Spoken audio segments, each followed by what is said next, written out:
kepadamu, oh Yesusku.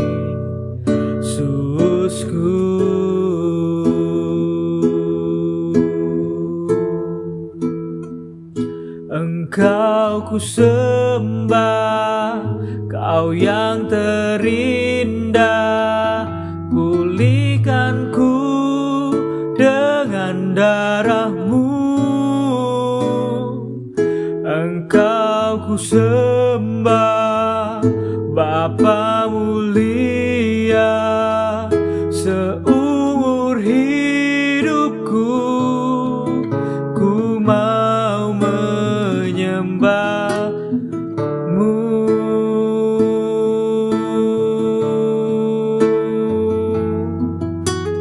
Dalamnya kasih-Mu Bapa,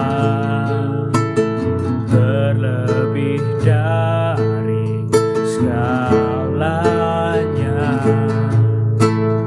pengorbanan yang termulia selamatkanku. Dengan darah yang tercurah, ampuniku atas dosa. Ku bersyukur kepadamu,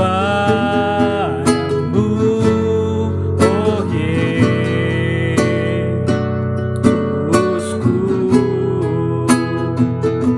Engkau ku sembah, Kau yang terindah, pulihkanku dengan darah-Mu. Engkau ku sembah, Bapa mulia, seumur hidupku ku mau menyembah-Mu. Kau ku sembah, Kau yang terindah, pulihkanku dengan darah-Mu. Engkau ku sembah, Bapa mulia, seumur hidupku ku mau menyembah-Mu. Engkau ku sembah, Kau yang terindah, pulihkanku dengan darah-Mu. Engkau ku sembah, Bapa mulia, seumur hidupku ku mau menyembah-Mu.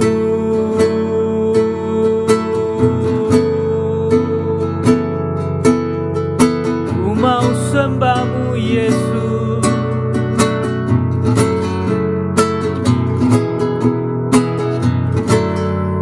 Haleluya, Kau segalanya Tuhan.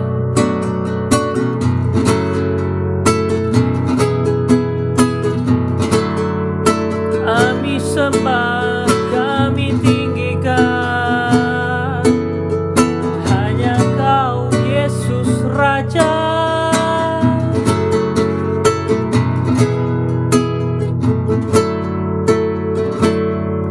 Sungguh tiada pribadi yang seperti-Mu.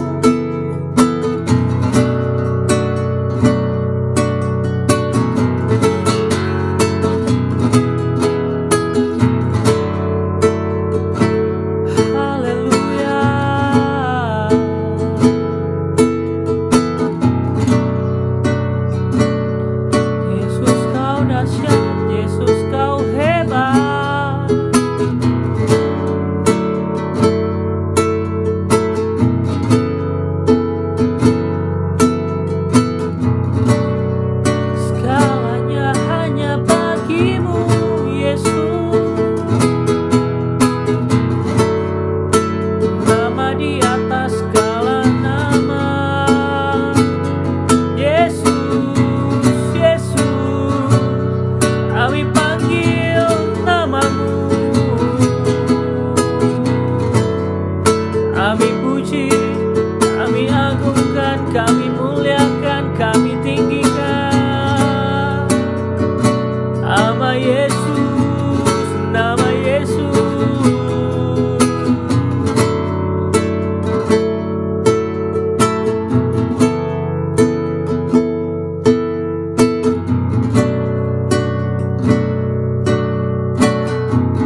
Salam sejahtera untuk kita semua. Ya, puji Tuhan, saudara-saudara.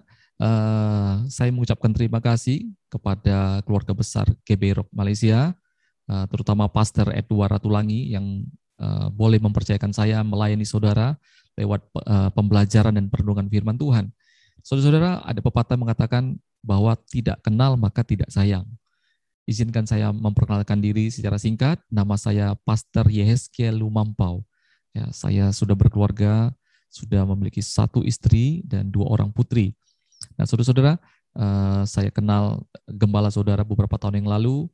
Ya, kami aktif dalam pelayanan generasi muda dan hari ini bersyukur kami dipercayakan oleh Tuhan. Saat ini saya mengembalakan sebuah jemaat di Kota Batam dan Pastor Edward melayani saudara-saudara yang ada di GB Rock Malaysia. Demikian mungkin perkenalan singkat saya yang saya bisa sampaikan kepada kita. Saudara, hari ini kita akan mendengar dan belajar firman Tuhan. Namun terlebih dahulu saya mengajak kita sama-sama berdoa. Bapa kami yang ada dalam surga, terima kasih buat kebaikan dan kemurahan Tuhan. Pada saat kesempatan ini kami boleh diberikan waktu yang baik oleh Tuhan untuk kami boleh belajar, mendengar, merenungkan firman Tuhan. Karena itu Tuhan, mohon campur tangan Tuhan. Tolong hamba-Mu Tuhan, tolong kami semua. Sehingga firman Tuhan ini boleh berakar, bertumbuh dan berbuah dalam kehidupan kami. Di dalam nama Tuhan Yesus kami berdoa. Amin. Puji Tuhan, saudara-saudara yang saya kasih dalam Tuhan, kita memiliki satu tema yaitu tentang dewasa, ya, mature, saudara. Saudara-saudara yang saya kasih dalam Tuhan, ya, kedewasaan ini tidak luput dari yang namanya sebuah pertumbuhan, ya. Seorang manusia, ya, yang bertumbuh, mereka memiliki satu ciri-ciri, ya, memiliki ciri-ciri standar, ciri-ciri yang tidak bisa tidak mendapatkan model yang seperti itu, ya. Mereka mulai bertumbuh secara fisik, ya, membesar, saudara. Lalu ciri-ciri pertumbuhan psikis, ya, pendengaran mereka, mata mereka melihat, dan lain-lain sebagainya terjadi. Inilah ciri-ciri standar. Orang-orang yang tidak memiliki ciri-ciri standar, ya, memiliki masalah, saudara, ya. Kalau di sekolah anak-anak kita kenal dengan ada anak yang istimewa, anak-anak yang berkebutuhan khusus, saudara, ya. Nah, saudara-saudara, demikian juga pertumbuhan rohani, ya. Pertumbuhan rohani juga memiliki satu ciri-ciri, memiliki standar-standar yang sudah ditetapkan oleh firman Tuhan, ya. Coba kita baca di dalam satu kebenaran firman Tuhan, 1 Petrus 2 ayat yang kedua. Dan jadilah sama seperti bayi yang baru lahir, yang selalu ingin akan air susu yang murni dan yang rohani, supaya olehnya kamu bertumbuh dan beroleh keselamatan. Jadi saudara, kalau ingin bertumbuh juga di dalam dunia roh atau dalam kedewasaan rohani, maka kita juga perlu mengikuti standar-standar pertumbuhan yang benar, saudara. Dan standar pertumbuhan itu haruslah berasal dari air susu yang murni dan rohani, yaitu firman Tuhan. Ya, ada begitu banyak orang bilang, oh, saya bertumbuh. Orang bertumbuh itu karena dia suka menyembah Tuhan, ya, dia suka memberi, dia suka bakti sosial, dia suka melakukan ini dan itu, saudara. Apakah itu yang disebut dengan ciri-ciri pertumbuhan?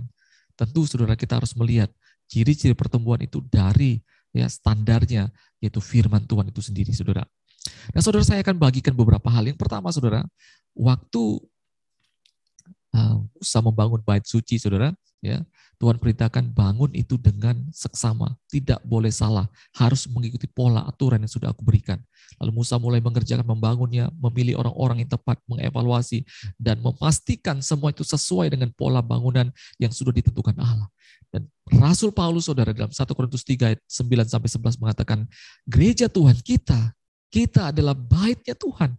Ya, sehingga apa yang menjadi kesimpulannya, saudara, bahwa kalau kita adalah bangunannya Allah, saudara, maka kita tidak boleh dibangun dengan sembarangan. Harus dengan seksama, harus dengan pola standar yang sudah Tuhan tetapkan. Demikianlah, saudara, pertumbuhan kedewasaan rohani juga memiliki pola standar yang harusnya sudah mengikuti standar-standarnya firman Tuhan, bukan standar-standarnya quotes rohani, kata-kata orang, saudara, dan lain-lain sebagainya. Harus standarnya itu firman Tuhan, saudara. Ya. Saudara, kalau melihat standarnya dari pola bangunan bait Allah, maka harusnya modelnya seperti ini, saudara. Ya, di dalam bait Allah itu, saya dengan cepat sekali tidak mengajak saudara membaca banyak sekali ayat-ayatnya dalam kitab Ulangan, Bilangan, Imamat, saudara. Ya, di dalam bait suci ada beberapa alat yang harus diperhatikan, saudara. Yang pertama, orang yang masuk harus membawa sebuah korban, saudara. Ya, setelah membawa korban itu disembeli dan darahnya dipakai untuk di mezbah korban bakaran ini, ya, dioleskan, saudara. Ya. Ini gambarkan apa? Orang yang bertobat ya harus lewat sebuah korban, yaitu darah Yesus yang harus digunakan, saudara. Lalu ada mezbah pembasuhan, bicara tentang air, saudara. Bicara tentang air itu bicara tentang Nikodemus pernah bicara dengan Yesus, ya. Yesus bilang kalau ingin masuk dalam kerajaan Allah harus ya lewat air dan roh, dibaptis lewat air dan roh, ya. Nah, saudara, lalu di dalam ini ruang ini di sini ruang pelataran, saudara, ya. Lalu kita masuk ke ruang kudus, saudara. Saudara perhatikan baik-baik, ya. Ketika masuk ke ruang kudus ini tidak semua orang, tidak sembarangan orang yang bisa masuk, hanya imam-imam yang sudah dikuduskan yang boleh masuk, saudara. Ya, kalau lalu di dalam ruang kudus ini ada 3 alat, yaitu mezbah, meja roti, saudara. Ya, meja roti itu bicara tentang kebenaran firman Tuhan. Yesus bilang dia adalah roti yang hidup, saudara. Lalu ada kandil emas, ya. Di sini ada kandil emas, saudara. Sorry, saya gambarkan lagi, saya lihatkan kepada saudara, ya. Lalu di sini ada mezbah ukupan, ya. Ini gambaran, saudara. Ini mezbah ini harus pagi dan petang dipersembahkan korban ukupan kepada Tuhan. Ya, ini gambaran bahwa menyembah kepada Tuhan harus dengan kebenaran, dengan roh dan kebenaran. Ini gambaran Roh Kudus, kebenaran. Lalu dalam ruang Maha Kudus, saudara, ada tabut suci Tuhan. Di dalamnya ada tongkat Harun, buli-buli emas, ya, loh batu itu gambaran apa? Buli emas bicara tentang pemeliharaan Tuhan, ya. Tongkat Harun bicara tentang kepemimpinan Tuhan, ya.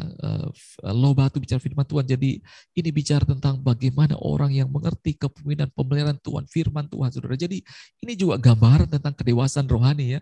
Orang yang mulai mengenal Tuhan, bertobat, ya, lahir baru, mereka mulai dibersihkan oleh firman, ya, dipenuhi dengan kuasa Roh Kudus, menjadi penyembah roh dalam kebenaran, hidup persekutuan intim dengan Tuhan. Ini ciri-ciri orang yang bertumbuh secara rohani, saudara. Ya. Mari kita coba bandingkan dengan apa yang terjadi di Perjanjian Baru, saudara. Ya, kalau kita melihat di dalam Perjanjian Baru, ya, ketika 3.000 orang bertobat, ya, Kisah pasal 2, saudara, ayat yang ke-37, mereka bertanya, apa yang harus kami perbuat? Ya, lalu Petrus berdiri dan mengatakan, bertobatlah, hendaklah kamu masing-masing memberi dirimu dibaptis dalam nama Yesus Kristus untuk pengampunan dosamu, maka kamu akan menerima karunia Roh Kudus, saudara. Jadi saudara kalau ingin melihat, kalau saudara ingin tahu apakah saya bertumbuh, apakah saya sudah menjadi dewasa rohani, maka saudara harus lewati proses demi proses. Dan standarnya adalah firman Tuhan. Ya, harusnya kalau saudara merasa saudara bertumbuh, minimal 3 hal ini saudara sudah lewati. Saudara bertobat, ya, bertobat itu metanoia, ya. Pikiran, hati saudara diubahkan Tuhan, mengikuti standarnya Tuhan, lalu tingkah laku saudara juga mengikuti itu. Itu artinya metanoia, ya. Ya, firman Tuhan mengajarkan, ya, jika kamu dulunya adalah seorang tentara, bekerja bagian apa, ya, kalau sesuatu hal yang salah yang kamu pernah lakukan, maka kamu harus tinggalkan. Kamu tidak boleh mengambil hakmu lebih daripada yang kamu miliki, ya. Jadi ada sesuatu yang kita tinggalkan, bertobat, saudara. Ya, saudara lihat dalam Galatia, ya, ada perbuatan-perbuatan daging, keinginan daging, pesta pora, kemabbukan, iri hati, ya, dan lain sebagainya. Maka itu harus ditinggalkan, saudara. Ya, bertobat. Ya. Baru saudara masuk dalam pembaptisan, saudara. Baptisan ada 3 baptisan, saudara. Baptisan air, ya. Saudara, saya menganalogikan sedikit, saudara. Saudara yang ingin masuk dalam, saudara, bukan di kitab Wahyu mengatakan bahwa nama kita harus ada dalam kitab buku kehidupan, saudara. Untuk kita bisa lolos dari masa-masa sukar nanti di akhir zaman. Nah, saudara, waktu anak saya lahir, saya harus masukkan anak saya dalam sebuah kitab kehidupan negara Republik Indonesia. Syaratnya apa? Syaratnya gampang. Anak saya harus lahir dulu.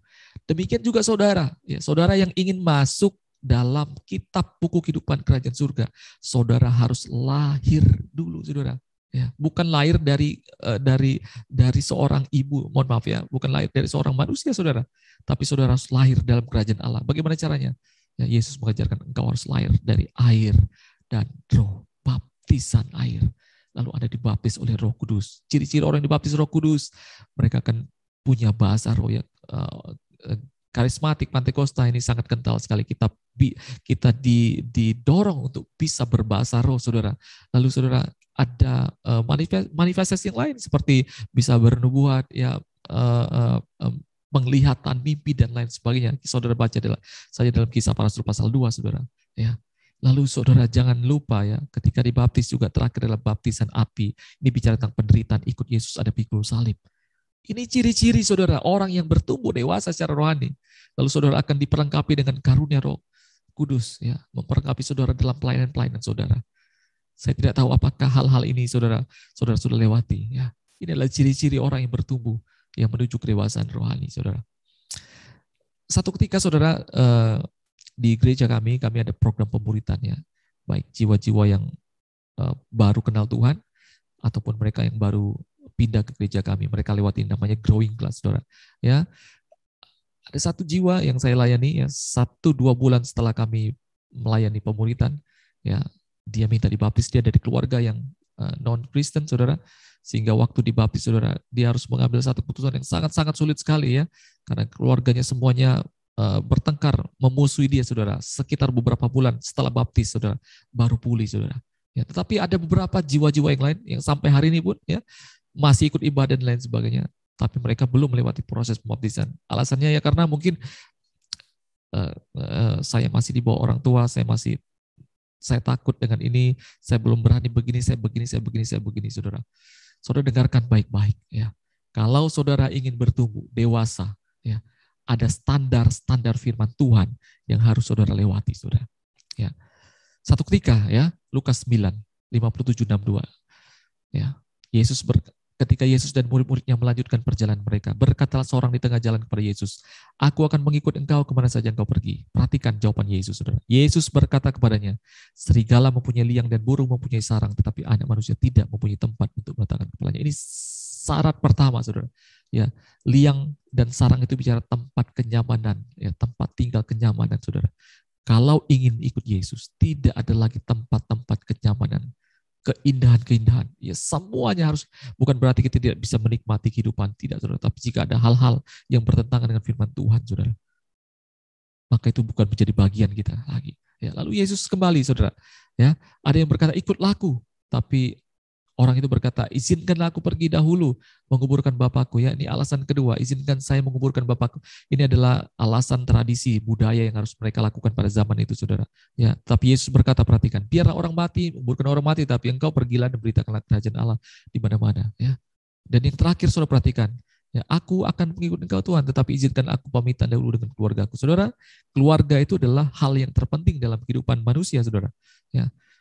Karena itu, saudara, kalau ada hal-hal yang paling penting dalam hidupmu, tapi ketika itu diperhadapkan dengan mengikut Yesus, saudara menolak mengikut Yesus, lebih mementingkan hal yang penting, saudara pentingkan. Yesus berkata di ayat 62, saudara perhatikan, ya, "Setiap orang yang siap membajak tapi menoleh ke belakang tidak layak untuk kerajaan Allah."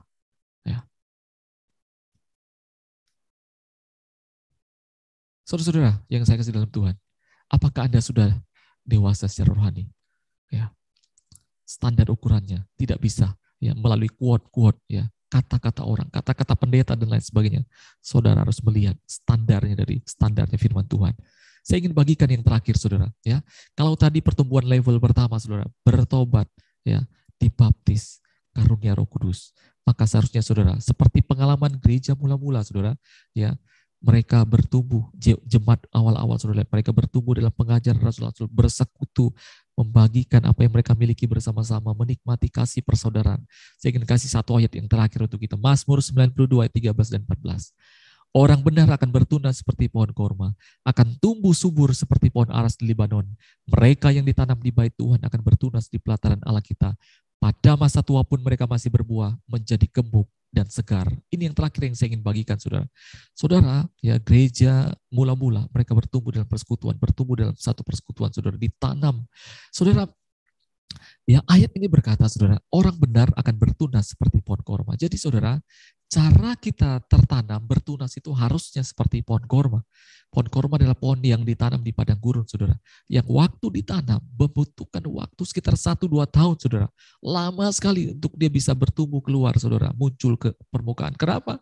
Karena di padang gurun susah sekali mendapatkan air, saudara. Sehingga akar-akarnya mulai turun, merambat sampai 30-40 meter ke dalam mencari dasar-dasar air, saudara. Yang merambat mereka, dan ketika mereka sudah dapat, saudara, mereka sudah mengakar dengan kuat, saudara, barulah muncul tunasnya sedikit di atas, saudara. Ya, butuh waktu yang lama. Demikian juga yang ingin saya sampaikan kepada kita. Orang yang ingin bertumbuh dewasa, ya, modelnya harus seperti ini. Makin tertanam, makin ada masalah, saudara, kalau berada dalam satu persekutuan gereja, waktu saudara punya masalah, saudara dihantam badai, bertumbuh, bertunaslah di situ, saudara. Semakin mengakar, semakin cari firman Tuhan, semakin bertumbuh di situ. Ya. Sehingga apa yang terjadi, saudara? Kalau saudara ditanam seperti pohon korma, seperti model tunas pohon korma, maka ayat ini berkata, cara tumbuhnya itu akan seperti pohon aras di Libanon, saudara. Pohon aras, saudara tahu, pohon yang dipakai kayunya untuk pembangunan bait suci, untuk pembangunan istana Salomo, saudara. Pohon ini ratusan tahun umurnya, dahannya sangat besar sekali, tempat orang berlindung, ya. Dari bahan pohon ini, saudara, dibuat parfum, saudara. Ya, mata dari pohon ini sangat sehingga membuat pohon ini anti rayap, saudara, sehingga dipakai. Jadi, saudara, seluruh bagian dari pohon ini semuanya berfungsi, saudara. Jadi, saudara perhatikan, orang-orang yang modelnya, ya, cara bertunasnya seperti pohon korma, dia pasti tumbuhnya seperti pohon aras, ya. Semua bagian hidupnya itu berfungsi, berbuah, saudara. Tapi saudara dengarkan baik-baik. Bila itu ditanam di dalam baitnya Tuhan. Jadi penting, kalau saudara ingin bertumbuh, bertunas, bertumbuh seperti pohon korma dan pohon aras, tanamlah diri saudara di dalam rumah Tuhan, di dalam persekutuan rohani, saudara. Kalau saudara bertahan, bertumbuh, berbuah, itu ciri-ciri saudara adalah orang-orang yang sedang bertumbuh dewasa. Saudara siap menjadi mempelainya Kristus. Haleluya, puji Tuhan. Saudara, jadilah sama seperti bayi yang lahir, yang selalu ingin akan air susu yang murni dan rohani, supaya olehnya kamu bertumbuh dan beroleh keselamatan. Saya tidak panjangkan firman Tuhan. Kiranya firman Tuhan ini, ya, menjadi kekuatan saudara. Ya, saudara harus bertumbuh menjadi dewasa. Ya, ikuti standar pola-pola kebenaran firman Tuhan. Tuhan Yesus memberkati kita. Mari sama-sama kita berdoa. Bapa kami dalam surga, terima kasih buat firman Tuhan. Kiranya firman Tuhan ini, Tuhan, jatuh di dalam tanah hati yang subur, Tuhan. Memberikan pertumbuhan kepada kami semua, sehingga kami boleh bertumbuh menjadi orang-orang yang dewasa dalam pengenalan kami akan Tuhan. Berkati kami semua. Di dalam nama Tuhan Yesus, kami berdoa. Amin. Puji Tuhan, saudara-saudara. Tuhan Yesus memberkati kita semua.